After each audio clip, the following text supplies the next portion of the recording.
costs you, what, $3 a bag? You know, that's expensive stuff. And for not tasting any good, it's really, you know, insult upon injury, right? But you can get good vegetables year-round. And so it's a great investment. This whole thing, if you did it just the way I did and you already had the boxes, you're probably talking $125 to $150 at the most for that type of thing, and use it year after year. So what if you don't have sun in the backyard? That's a real challenge. What do you do, Dad? You do the best you can do, right? You know, I mean, you take the sunniest spot you have in your backyard, and that's where you put it. And if you can, cut some trees or some areas to let more sun in, great. But if you can't, then there are other things that will grow in less light. You need at least 10 hours of light for good tomatoes. It is important that if you cut trees, they're the ones that are in your yard. that didn't work out so well. Yeah, I think you spike those other ones. Yeah. That's where he's getting his midnight tomatoes. Yeah. No, it's hard because those trees are your friends, right? I mean, they've given you, they're beautiful and they give you all that shade. But at the same time, you know, maybe you put a box in your front yard, you know, and if you make it more ornamental. But light's really important. Beans grew really well, didn't they? You know, some of the beans will grow really well in a shadier environment. Greens will grow well. So any of the short season crops that mature fast will do better in less light. Tomatoes, cucumbers, melons aren't going to do as well, but you'll still get them, right? So don't give up on them. When can we start planting cucumber in the greenhouse? You know, we're going to let's do one more slide here. You could put them in there now if they're already germinated. The soil's not going to be warm enough to germinate those, but you could put them in there, and you could put them in a wall of water, or maybe just under the cover will be all right. But here's what I found about heat-loving plants. You can try to get them growing earlier and earlier, and they'll survive. They won't thrive. You'll probably do just as well as planting them on May 15th and then protecting them. So if you really wanted to try to get a head start on like cucumbers and zucchini, squash, or whatever else you wanted to, maybe say May 1st instead of May 15th, put them out in the greenhouse, protect them, and keep protecting them through the middle of June. Because they want hot weather. They love hot weather. They thrive come July. And when you have a horrible June like we had last year, I didn't get one single zucchini squash. My plants died. I mean, I've never had zucchinis not live. But I mean, you know, they died last year because they had a horrible year. You want that kind of seed? Yes. I could sell dying zucchinis. So here's some of the more information. Plastic sheeting, Harrington and Company. Additional reading. I really like this Hoop House handbook from Growing for Market. We look them up on the web. You can pass those around. This comes out, if you like, it's for marketing gardeners and some farmers markets, CSAs. It has a lot of fun articles. They're a little bit over my head, but we learn good stuff. Elliott Coleman books, and then if you'd like, you're welcome to come to our house at 9 o'clock to 12 o'clock on Saturday. We'll show the greenhouse and the chickens. All right. Is that a 3-hour tour, or is that just... No, that's the only time I'm going to be here. If you come after that, if you come after, it's a self-guided tour. All right, there's one more show on here. Let's see if we can get that. I'll try to move fast.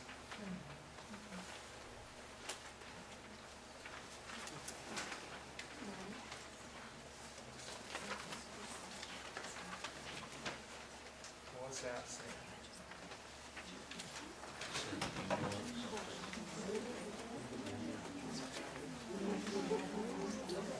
That's a slideshow there. Can you see that? You can see it. Yes, that's a slideshow.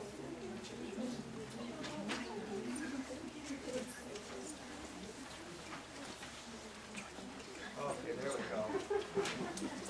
Any questions about gardening before we move on? Okay, we're going to talk a little bit about chickens then. How many people have chickens at this point? Very many of you? Fantastic. Did you know that our great city fathers are now allowing us to have chickens in our yards? We don't have to be, what was the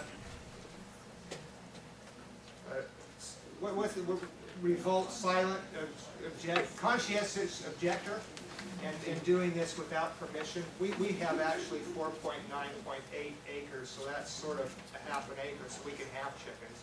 And we're right down the river. But nowadays in South Jordan, if you want to move to the next slide there, well, that's a Polish chicken. How do you like him? He's not legal. That's a rooster. You can't have those in South Jordan at this point. But right now in South Jordan, you can keep up to 6 chickens. No mature roosters. So if you go ahead and buy a straight run of chickens, even if you buy just hens, and people tell you they're all hens, more than likely you're going to get a rooster, either because they're devious chicken sellers and they want to get rid of some of their roosters, or they can't tell. But you're not supposed to be able to keep mature roosters. The coop, your chicken coop, your house, you know, I love roosters. They're a lot of fun, but they do make noise, and they just don't crow at 6 a.m. They crow all the time. And so if you don't like that, or worse yet, your neighbors don't like it, it's probably good not to have them. My neighbors said they didn't care. I don't know if that's true or not. They might just like me and said they were okay. But my rooster started attacking my grandkids, my kids, and my wife. I mean, a good rooster is there to protect the hens, and they'll do a good job. And so if it's a real good rooster, they know who the head rooster is, who's usually me, and so they don't come after me. But if it's somebody else in my family, they think, you know, they're going to go after them. Have you ever been kicked by a rooster? It will catch you by surprise. It feels like somebody kicking you hard in your shins, and it can draw blood. So, I mean, a rooster and little kids doesn't always go real well. Yes?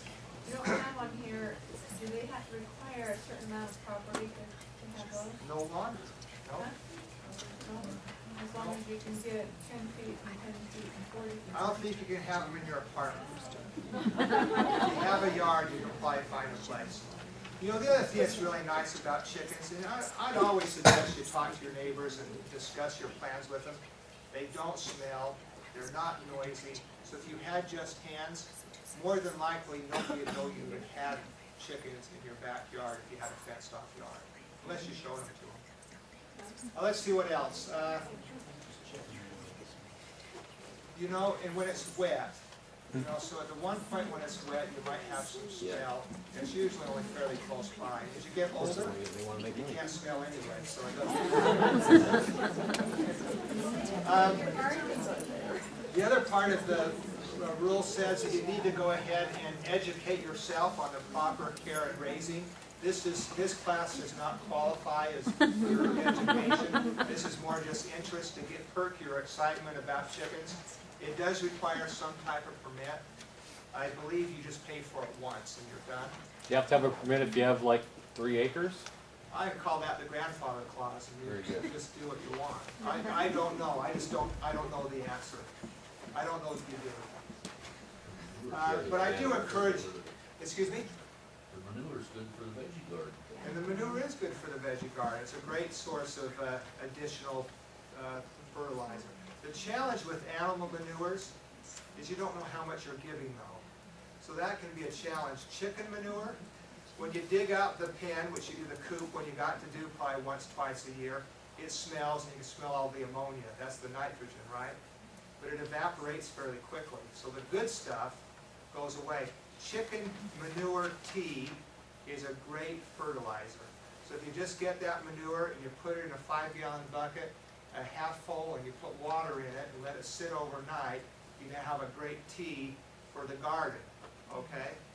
And that works really well. It's pretty mild fertilizer. It'd be hard to over-fertilize.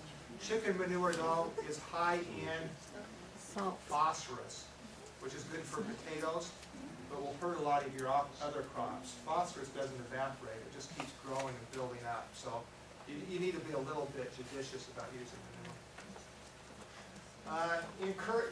And then slaughtering is prohibited. I thought that was really funny. So I'm not quite sure what you do with the roosters that you got by mistake. So when they're 4 months old, I guess you